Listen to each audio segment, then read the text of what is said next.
Three, two, one. Hey guys, welcome to another episode of Your Call to Action.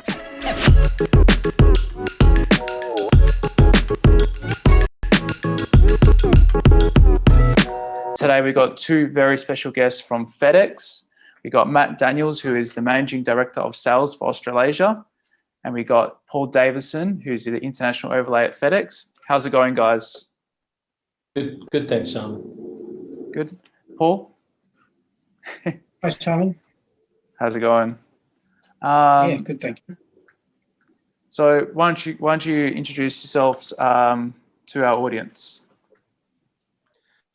Okay, well, thanks, Simon. So my role is to manage sales across Australia and New Zealand and the Pacific Islands. And as you may be aware, FedEx recently acquired TNT. So we are in the process of integrating both organisations within Australia. I'll hand it over to Paul, but one of the opportunities we see is to link our international and domestic networks together.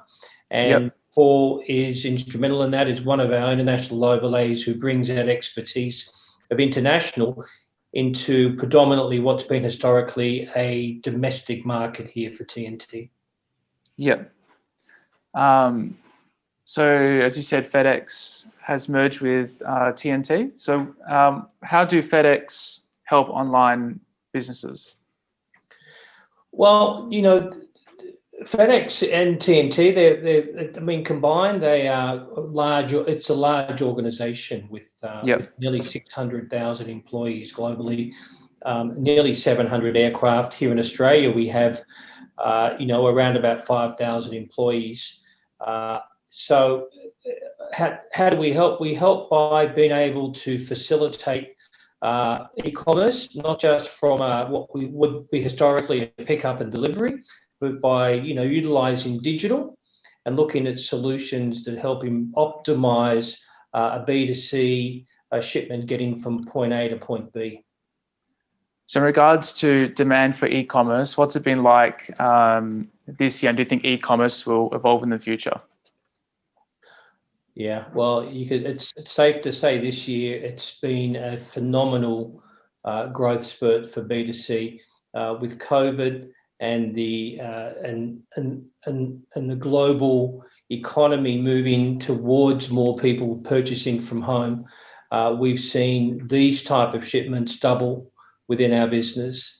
I think the other point is that you can't just look at B2C in isolation. There is networks, and very few organizations just have a network that manages B2C in isolation. Yep. So B2C competes with B2B. B2B is still really the big part of any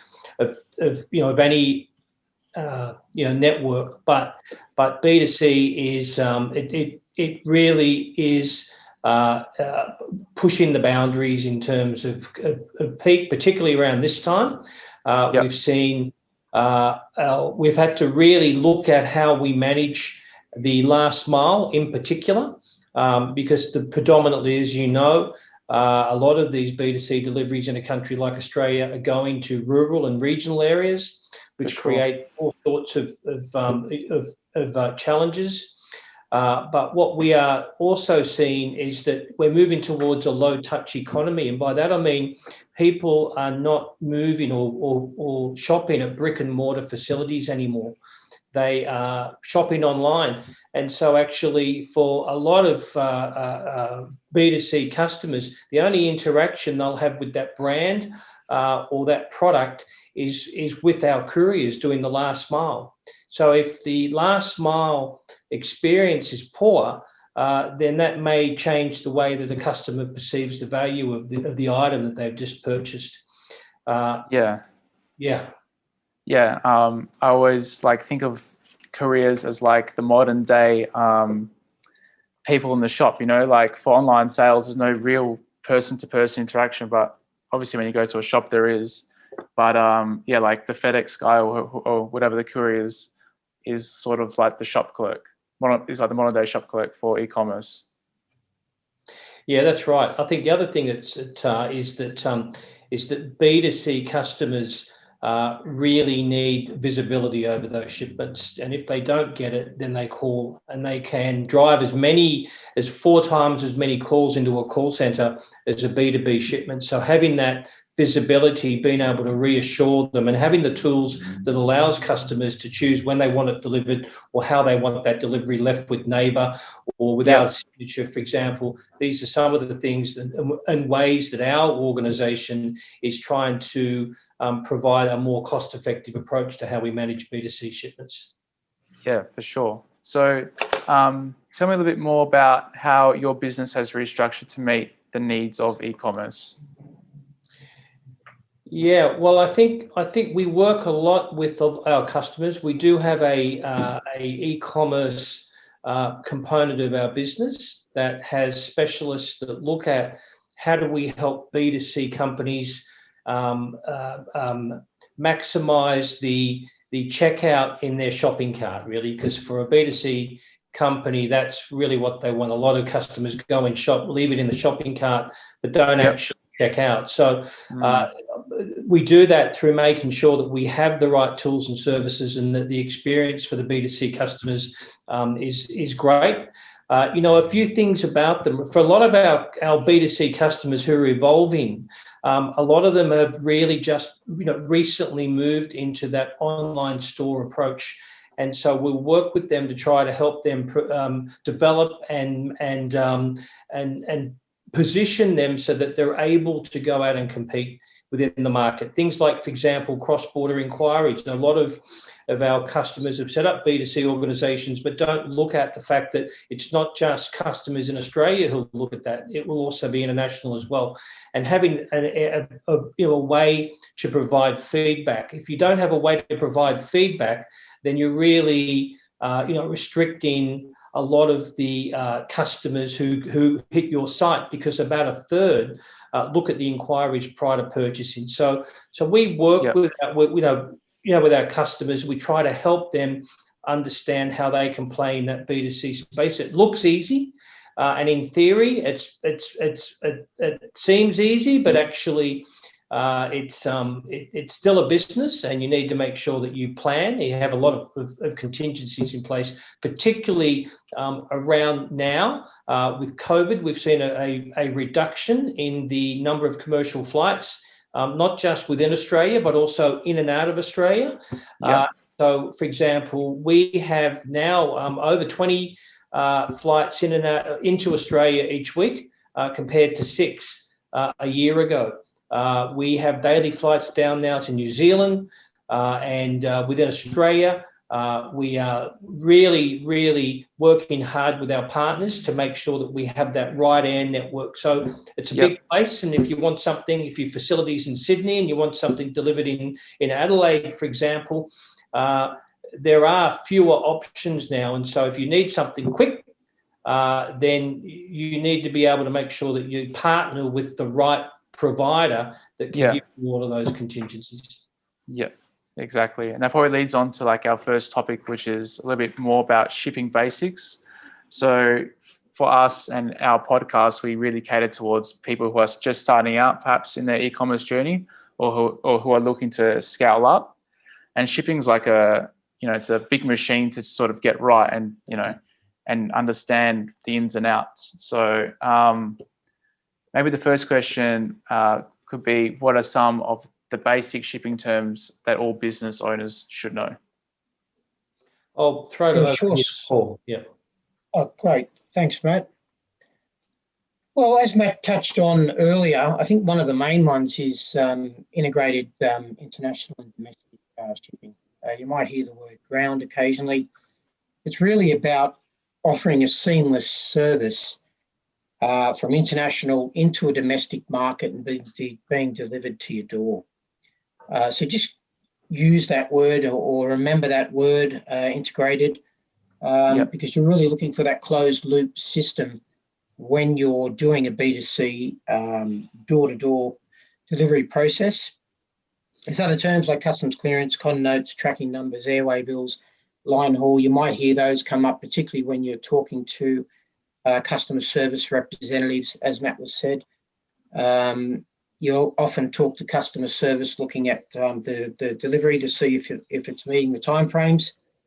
So, and electronic trade documents, make sure that you're using sort of integrated providers that do have electronic trade information at your fingertips. And I can touch on that a little bit further on in regards to customs, etc. So with FedEx, what are the delivery options that are available for B2C businesses or e-commerce businesses? Sure. So for B2B and B2C, there really is only two delivery type services. There's your priority service, and then there's your economy service. Due to COVID-19, unfortunately, all your economy lanes aren't no longer available. There is still some available depending on where you're shipping from and to, but it's generally most freight is built around that priority service, and particularly for B2C, where you've got your lightweight, small parcel type of items that are moving through an express network, you're generally going to move that freight for B2C via your priority or express service. Obviously, larger items might obviously go by economy, particularly when the transit times aren't as short as what you're looking for. So you might want to be a bit more patient and wait a little bit longer for that delivery. Okay. We've also got some e-commerce rates that we can put in place. Generally, providers will have that. They'll have specialised B2C rates. Just watch out for residential delivery waivers or surcharges. That's a key one, particularly delivering to people's homes. Make sure you've got providers out there that are providing waivers. As Matt touched on, delivering to homes can be a bit tricky. So you want to make sure that you're not adding on any extra costs for that door-to-door delivery.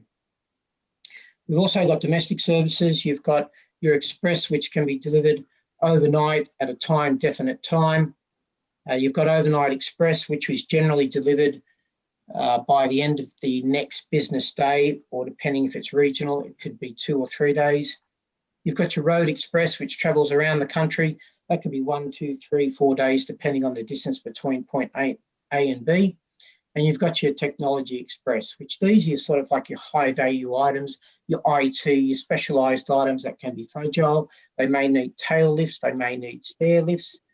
And I'm sure you've got a lot of e-commerce providers out there that can move and sell those products.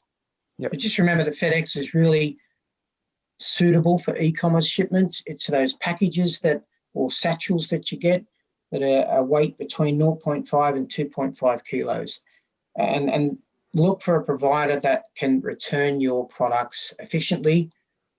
We've got a mature return process in place to get those products from anywhere around the globe back to your fulfillment and warehouse centres. So therefore, then you can go and fulfill that order the next time. Yeah, so as you said, it's just all about, in regards to what you said about returns, just making sure that you're very transparent with your customer and that sort of stuff. Yeah, I imagine. I mean, returns cost the business a lot of money.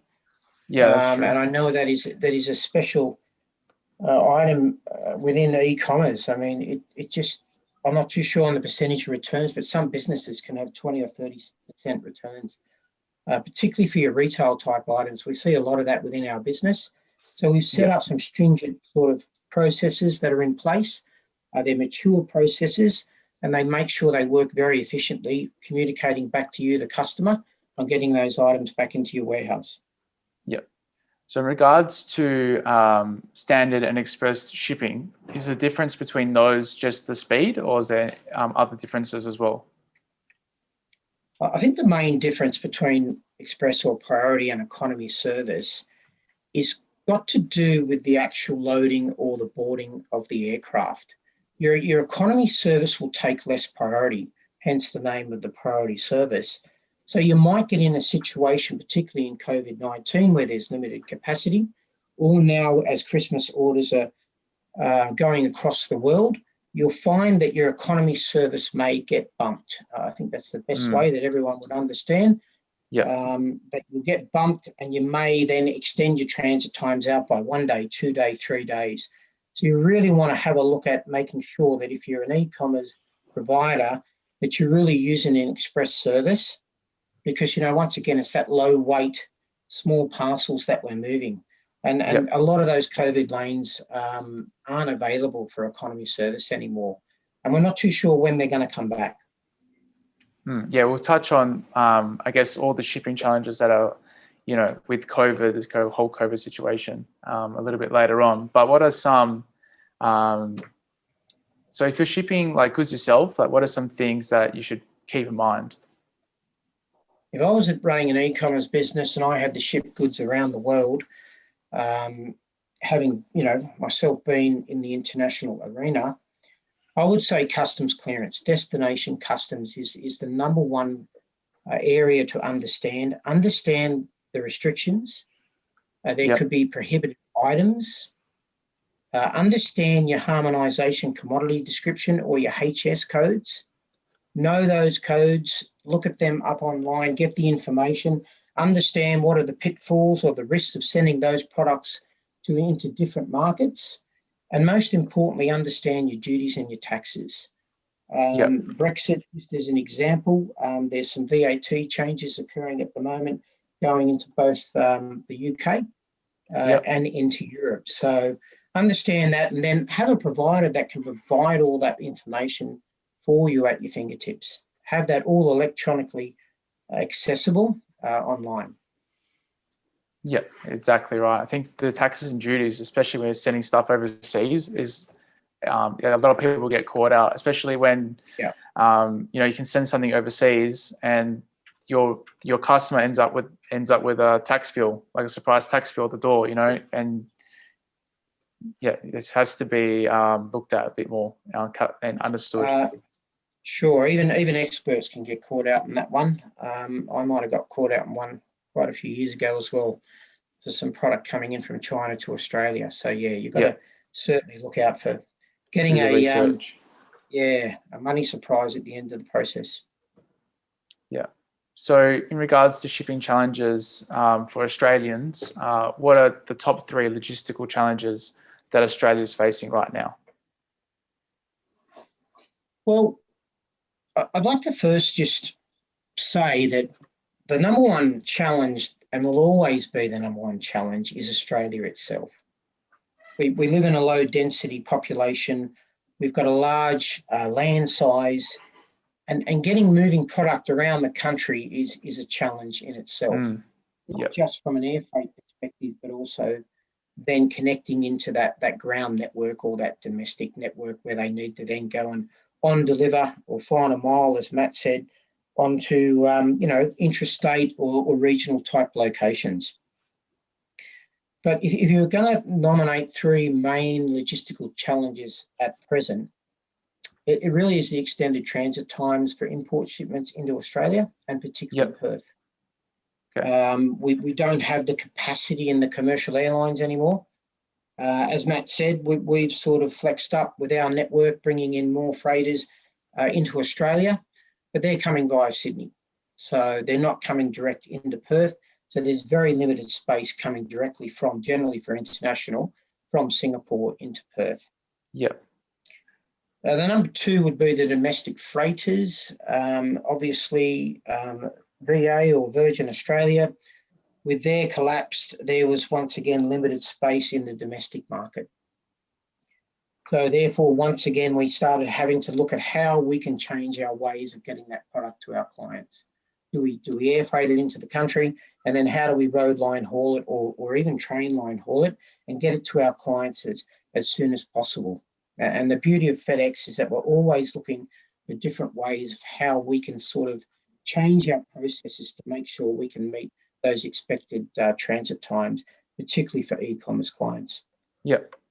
Last but not least, you might not hear this much or know about it, but you probably do, Simon, within your business, and it's chain of responsibility, or COR. Everybody within a supply chain process, when they purchase something, has to make sure that parcel gets from origin point to destination point safely, and everybody is safe along that process, and everybody needs to play their part. So we get a lot of pressure in regards to chain of responsibility. There's a lot of fatigue management policies in place where our drivers need to stop every so often or every few hours, and that slows down the whole line haul sort of transit time process. So you've got to look out for that. And your cut-off times, obviously, as an e-commerce provider can be affected as well, where you might want to have a cut-off time at 5 p.m, but realistically, to make sure we get that to that next day or the second day delivery, you might have to have an earlier cut-off time, say 3 or 4 p.m. Yeah, so obviously the increased demand has caused, like it's a follow-on effect throughout the whole supply chain, isn't it? Oh, absolutely. Absolutely. Yeah. And we have to do things safely. It's all about people making sure they come home just like they went to work in one piece. And we make sure as a large Australian transport company that we're at the forefront of that. Yeah, exactly. And I just want to touch upon your point, the first point about how freight, especially for Perth, there's an extended transit time. Is that because of all the shipping lane drama that's been going on throughout Singapore? Has to come around, it comes around Australia now to Perth, whereas before we had a direct line. Is that right? On the sea freight side of things? Yeah, on the sea freight side.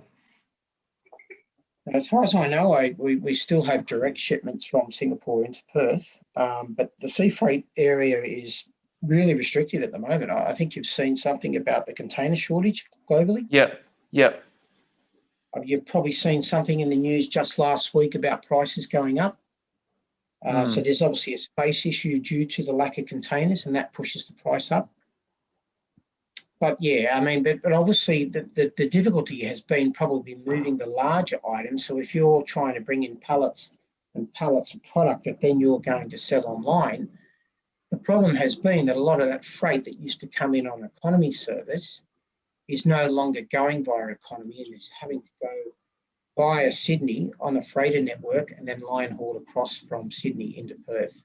Oh, so and that's the delay. 3, 4, yeah, that's right. Yeah, and that adds okay, at least 3, 4 or 5 days, let alone the backlogs that within any logistical network that you might have across the globe, whether that be in Singapore or whether that be in other locations throughout their network.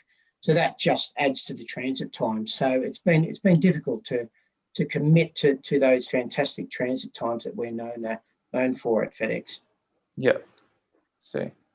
So when it comes to importing products, what are some of the challenges there?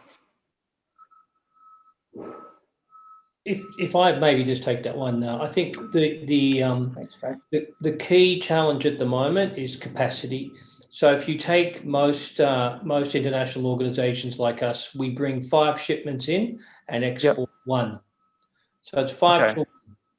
And although we ship out a lot of iron ore and coal, when it comes to our business, it's very, very limited. Great for exporters. If you're exporting from Australia, there is capacity. If you're importing, very, very tight at the moment. And if you look at Sydney Airport a couple of months ago, it was operating at 1% of where it was the previous year. So capacity. And with a lack of capacity, has an impact on price and an impact on service. So that's the fundamental challenge that we have at the moment. As more international flights start arriving, and as we've seen, that's probably not until probably March next year when the government opens up people who can leave Australia. Otherwise, you're flying in aircraft with a few people on it and they're going out empty, and so that's very costly. I think from a customs perspective, Australia is quite easy, I think, to import into. We have there's a lot of automation, and our team, such as with Paul, work with customers to help them understand what are the requirements to import, what's the landed cost look like, etc. But at the moment, it's capacity. Sorry, go on. Oh, I was going to say, I would have thought that it would have been more difficult to import into Australia because we've got like really strict like quarantine laws and that sort of stuff. Like maybe it probably depends what you, it depends what you're bringing in, I guess. Yeah, I mean, you do, but they're not any stricter than a lot of other countries. I mean, India, Brazil, Russia, these are countries that are significantly much more difficult to do business with. And the other thing I should say, I talked about B2C and B2B. Again, B2C are typically low value, lightweight shipments competing against high value, heavier B2B shipments. So a company that needs something as part of a supply chain will pay more than someone who needs a toaster from Germany. So in that case, this is having an impact on B2C. So we're having to look at how do we manage both. And again, we have put on additional aircraft into Australia. But we still see that the market, and I guess we're also in peak at the moment here, a couple of weeks before Christmas. The market is certainly stretched. Yeah, for sure. So you said that exporting was a lot easier, but are there still some challenges that are involved with that? I mean, exporting out of Australia is again, I think if you know what you're doing, look, we have a lot of tools, particularly for small and medium-sized businesses. We have portals within FedEx and TNT where people can go in, have a look at that toolkit. It's not so much the export, it's the import into the country at the other end as well. So you've got to look at it both ways, right? Yeah. Say, how do I understand? True. There are little things like, for example, a lot of shippers use oversized boxes where they've got something that's quite small, packed in with a lot of bubble wrap, and the size of the box is 10 kilos. Yet if they were smart, they'd be able to trim it down to 5 kilos. We're looking at how do you put the description, as Paul mentioned, how do you put the customs declaration together? What's the description look like? What kind of harmonized code are you looking at? Do you know a color printer has a different harmonized code to a black and white printer? So you can really get quite granular. And for some countries, that makes all the difference. So, I would say that when you're looking at selecting the type of inventory or the type of product that you want to export, you may not, there may be particular products that are fraught with danger. For example, anything with a lithium battery. These are products that really do require some level of expertise. Electronics. If you're going to send some of these into places in the Middle East, very difficult to clear customs. So again, when you come back and look at how do I set up a business, what product do I want to sell, who's my customer, where which location are they in, how do I package it, how do I manage reverse logistics, how do I pay customs and duties at the other end.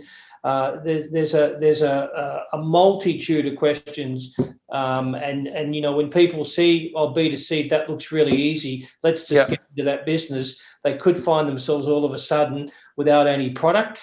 So they've exhausted their product immediately, or they may find they've got no cash flow to support the business. So it's just like any other business, but it's a very dynamic business where which page am I on in the web? How does it stack up? How easy is it for people to pay? How many clicks does it take for me to check out? There's all of these, which you guys know. There's all of these questions to ask for, and so we will try to help these customers because Amazon was never Amazon. It came from somewhere. Same with Alibaba. They all came from somewhere, right? So we do see a really evolving industry here. But as an organization, we need to make sure that we manage both our B2C and B2B customers. B2B. With some balance. Yep. Just touching upon that, would you say that there's no shortcuts when it comes to exporting? You just have to read everything correctly and just make sure you do your due diligence when sending stuff out? Or do you guys help with the exporting with your tools and stuff, or? We do have some automated tools. I'll let Paul talk about some of those. Yep. Yeah, sure. Yeah, thank you, Matt. We have a FedEx Trade Manager tool that is integrated with your FedEx Ship Manager. So when you go online and you go to ship or book in a shipment, it will then take you into another sort of website area where it will give you all trade information on origin and destinations. So whether you're importing or exporting, you'll be able to find all those HS codes online in there. You'll be able to find your expected customs duties and taxes. Yep. And then you'll be able to find any, restrictions, prohibited items. Like Matt said about lithium batteries, that's a grey area, depending on how the battery is carried, whether it's in a standalone unit or whether it's on its own. And there's lots of little technicalities like that you might not be aware of, but become an issue for you when you export that product and it gets held up at the destination country customs. And then it becomes that bad experience for your client. That's why we 100% recommend that you do your research, but you also utilize a provider that has all that IP and information readily available for you. And it's so accessible by just going online and finding that information. We're a strong advocate of self-help tools here at FedEx, and we want to make sure that everybody has that information at their fingertips. So I guess to end the podcast, we'll just maybe go through the impacts of shipping during COVID-19, which has been a massive thing for the whole world, and the world has sort of stopped in many ways, and shipping has sort of been one of those things that has just changed completely. So what aspects of shipping have been impacted during COVID?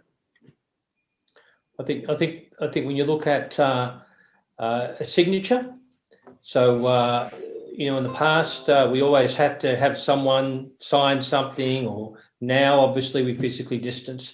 Look, I think the safety and welfare of our people is paramount, and so we've had to make sure that when we're working in particularly our operations facilities, that we've maintained the right distance. All of our couriers and drivers have hand sanitizer, face masks. We've had to take additional instructions from customers. Some customers have asked us to deliver to different parts of their facilities. We have had situations where our pilots in some countries have flown in and had to go into forced quarantine. We've had to look at how do we manage our ground handling crews. It's been a learning curve, I guess, for everybody, not just for the retail industry or the automotive industry. We're no different. We've had to adapt and to make sure that that we keep our people safe. We provided a lot of information to our couriers and our drivers and across the organisation. Like most, we've allowed a lot of people who are not essential to work from home. And we have still been able to deliver quite proudly great service levels. People can pick up a phone, they can speak to FedEx, they can get online. We're still there, and we're still operating. When we need to, whether that's 7 days a week, 24/7, and we're doing that globally because we're not just FedEx Australia. We're part of a broader international network in over 220 countries. So we've had to do this in places that have been severely impacted, like, for example, the US and India and Europe. And of course, here in Australia, where I think we've done a fabulous job as a country. And I think that I think things here aren't as severe, but nonetheless, we've taken it seriously, and as such, we're still around to tell the story, I guess. Yeah. So when do you think that this backlog is going to clear up with everything that's been going on with COVID? Yeah, well, that's a really good question because you might say, well, why doesn't some of these other larger airlines just convert their aircraft? Pull out the seats, put in some cargo bays.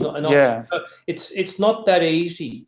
And it's not just as easy as ripping the seats out. You've then got to make sure that where you're going to has the right handling equipment, and that the aircraft itself is safe to be able to carry cargo. So a lot of commercial airlines, as you know, carry cargo in the belly, but when you're holding it in the upper or main deck of a cargo aircraft, it's a completely different story. I would not expect to see that we are out of the woods probably until towards the end of next year at least. I think that until Australia, for example, and just talking about Australia, until we open up our international borders widely, until we start to see a lot of people coming in and out of Australia, then I think that there will still be capacity constraints, and as such, that's going to have a bit of an impact. Like anything, though, you get better at it. This is quite a unique year, and as we move into next year, I'm sure everyone's going to be better at what they've done next year than we were this year. So when I talk about end of next year, never say never. It might be June, or it might be the following year. But I think that it's going to take some time before internationally everyone feels comfortable with a full movement of people and commerce. But I hope it doesn't take too long. I do. Yeah, me too. I think we need some normality back with everything that's been going on. But I think as time goes on, I think we'll get used to the situation, and people will come up with new ideas and new ways to innovate and actually make stuff work. That's what I think. I think we've actually seen a big improvement even throughout this year. If you compare March, when it all started, to now, I think we've come a really long way, even in regards to logistics. So, what is behind the unprecedented demand for e-commerce, do you think, during the pandemic? Well, I think it's just simply people not out shopping. A lot of brick and mortar businesses have opened themselves up for online stores, and so as such that people are there, and it's become, I think, now a little bit more of the norm. If you look at the number of shoppers, the numbers are out there. The number of people online today is much higher than it was 6 months ago. Yeah, that's true. I guess the $1 million question is, how sustainable is that when things open up again? Will we ever see it go back to the way it was? And I think you're going to see a bit of both. I think there's a group of people that like to go out and shop, and there's a group that like to order online. Yeah. But I do think that you won't lose too many customers ordering online. I think that's here to stay, and as such, I think that again, a lot of companies now, when they start developing or growing, will definitely have some online or cross-border capability that they'll build with their business model. Yeah, that's what I think as well. I think the whole retail sector is now becoming more like omnipresent. Like it's sort of you have to have an online sort of way to purchase, even though you're a physical retailer. Yeah, I think in our industry too, there's a couple of things that's missing. One is, for example, there's no address validation. So we look at how do we when we pick up a shipment know that it's for a business or it's for a residential area. And although there are postcode driven, this postcode residential, this postcode is domestic. This postcode is business. How do you know? Because within that residential postcode, you may also have businesses. There may be a childcare centre. There may be a panel beating shop. So I think as an organisation, we need to get better at looking at how do we manage that and try to see whether we can come up with a footprint that allows our organizations to be able to understand when we pick up a shipment, is it residential or is it business? Yep. That's quite a struggle for us, particularly when you're talking heavyweight residential shipments, because if you pick up something that's a pool table or a wood fire oven or something like that, you go and try and deliver that. Is it an apartment block? Does it need two or three people? Do you need a tailgate? Some of these residential apartments are on clearways. I mean, how do you facilitate? It's okay if it's a business, it's a loading dock, there's someone there to help you. They've got steel cap boots, they know what to do, right? But when you're delivering to a residential area, it becomes a completely different situation, and that address validation enables us to be a little bit more smarter about how do we manage those type of pickups and deliveries. Yeah, it's definitely. Yeah, you go. Yeah, no, I was just going to say, in the past, you'd pick up 100 ties from one shop, or 100 shirts from a factory, and you deliver 100 shirts to a business.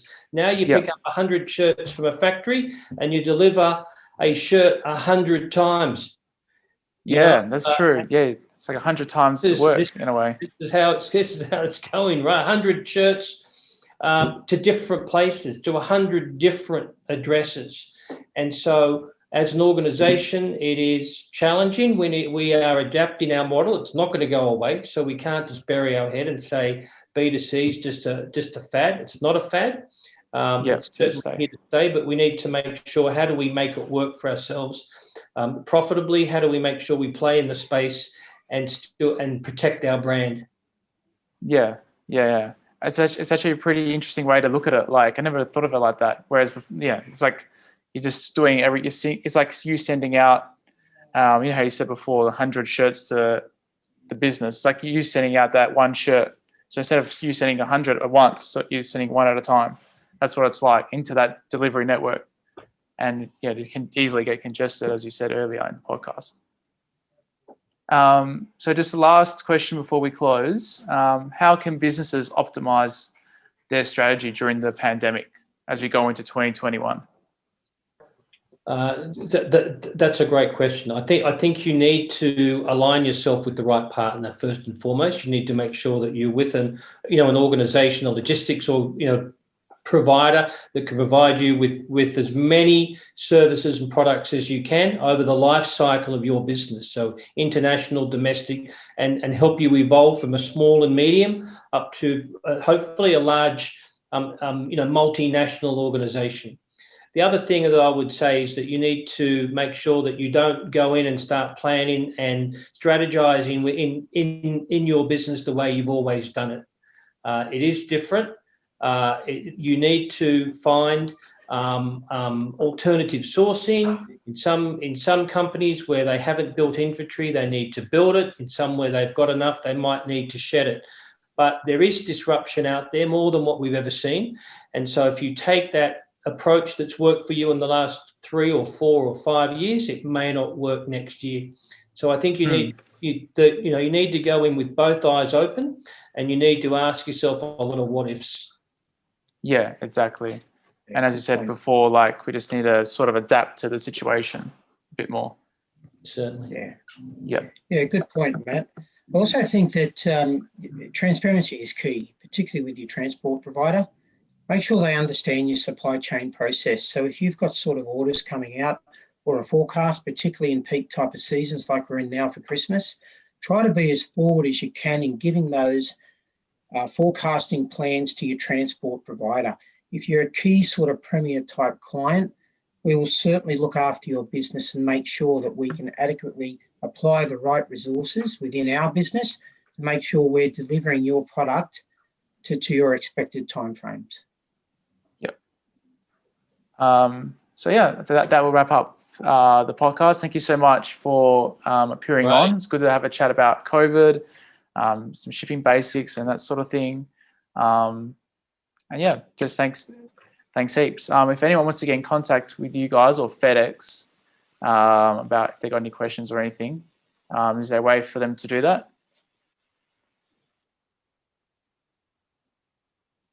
Yeah, sure. I mean, you can go to our website. There's contact us information in there. But I'm quite happy to provide my contact information. Yep. And we do have, which is paul.davison, Davison, @fedex.com. Easy. Well, yeah, as I said, thank you so much. Yeah, have a good Christmas as well. You too. Merry Christmas. Thank guys. you. Yeah, Merry Christmas. Thanks for your Thank time. you. Yeah, great. Thank Okay. you, Simon. Thank Thanks for you. your time. Thank you. Bye-bye. Okay. See you Bye. later.